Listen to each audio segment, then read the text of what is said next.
Equally far from the people he cared for and the life he loved rests the most decorated Australian soldier of the Second World War. Thomas Derrick, nicknamed Diver because of his boyhood love of diving into the local river, was born in Medindi in South Australia and, like Edmondson and Bratwick and Gurney, he saw service in Tobruk. He also fought at Telelisa, where Stan Gurney was awarded his VC. Diver Derrick was awarded the Distinguished Conduct Medal for his part in that battle. He called it a Bobby Dazzler of a firefight. By the time Diver Derrick received his Victoria Cross at Saddleburg in New Guinea, he was a sergeant. He was a born leader.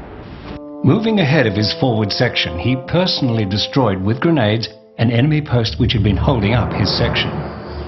On 4 separate occasions, he dashed forward and threw grenades at a range of 6 to 8 yards until these posts were finally silenced. In all, Sergeant Derrick had reduced 10 enemy posts. The unit diary agrees with this account, but Derrick's own diary tells a slightly different story. He asked for 20 more minutes, left the CO in a huff, and after that, according to Derrick, it was a marvellous show. It was, Derrick says in his diary, a show in which his mates, Don Spencer, Stan Davies, Charlie Barrett and Slogger Sutherland, cleared the bunkers with him. After Saddleburg fell, Derrick hoisted the flag, tying it to a tree with Japanese signal wire, and telling an officer that he was just a pin-up boy for the Australian Women's Army Service. In May 1945, just weeks from the end of the war, Diver was mortally wounded. He told a brigadier who'd come to visit him in hospital, "I appreciate you coming to see me, but I don't think I've got that long to go, and I'm sure you won't mind if I have some time with my padre." He said to the priest, "Give me the works, Father. I think I've had it." How we regard courage, how we regard war, changes. Diver Derrick dies and his story vanishes almost at once. A similar type of soldier whose VC was won 30 years earlier in 1915 has experienced a very dissimilar fate. At Courtney's post on Gallipoli, a soldier told his comrades he was going to run to the other end of an occupied trench and take the Turks from the rear, which he did, falling on the astonished enemy, shooting 5 and bayoneting 2 more. When his officer cautiously appeared to ask, "All right, Corporal?" Albert Jacka said, "I managed to get the beggars, sir." He later admitted, "I think I lost my nut." I think that there are men like Albert Jacka to whom it's almost second nature to do the extraordinary. I think possibly in Jacka's case it had more to do with his speed of reaction and thinking. I think that was Jacka's great advantage over others, was that in the chaos of the battlefield, and the battlefield is a confusing place to be, the man who thinks fastest and clearest and reacts quickest will often be successful, and Jacka on numerous occasions showed that he was able to sum up the situation and react correctly. But it took its toll on Jacka too. Some of the troops who saw him in hospital in London said they thought they'd never get him back to the unit. His hand was still shaking, he could barely write his own name, sign his own name. But he recovered each time, Jacka. Jacka would go on to feature in posters both during and after the war. He would be famous. He became Mayor of St Kilda. But he never quite adjusted to civilian life and died at the age of 39. Viscount Slim, former Governor-General of Australia, said that 2 types of men received VCs.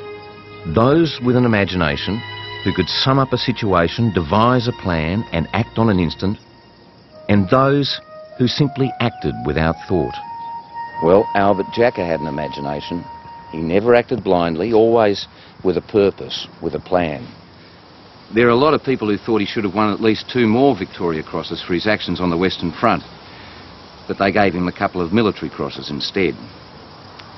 His final words, spoken to his father, were, "I'm still fighting, Dad."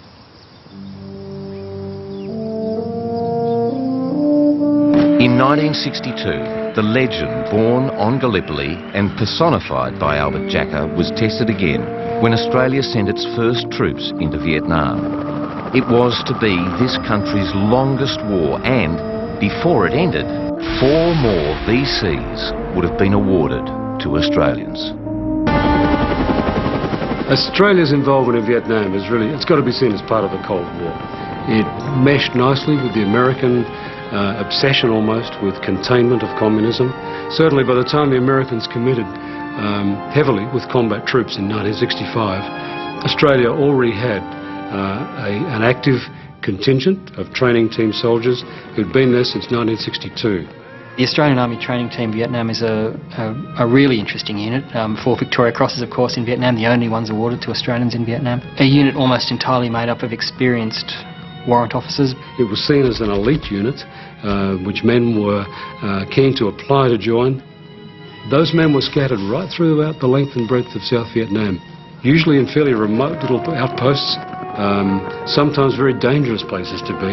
They showed the leadership that was required to keep their troops fighting when it would have been much easier to simply say, this situation isn't working, let's pull back. They didn't do that.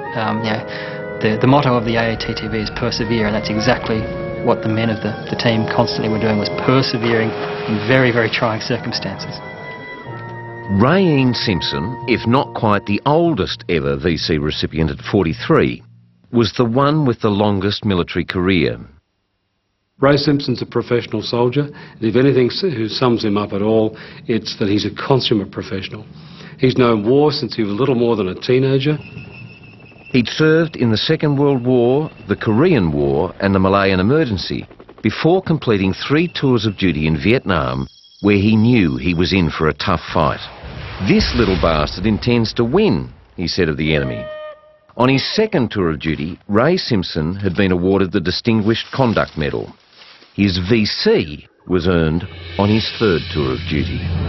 Warrant Officer Simpson's repeated acts of personal bravery in this operation were an inspiration to all Vietnamese, United States and Australian soldiers who served with him. His conspicuous gallantry was in the highest tradition of the Australian Army. He never believes this. When it's announced, he's given a beer with some of his comrades, and he's heard to keep muttering, "I just don't believe it. I don't believe it." To him, I don't think fighting was about earning medals. It was simply doing the job professionally. This photograph is of the 2 Australian Vietnam VCs who survived the war, Ray Simpson on the left and Keith Payne.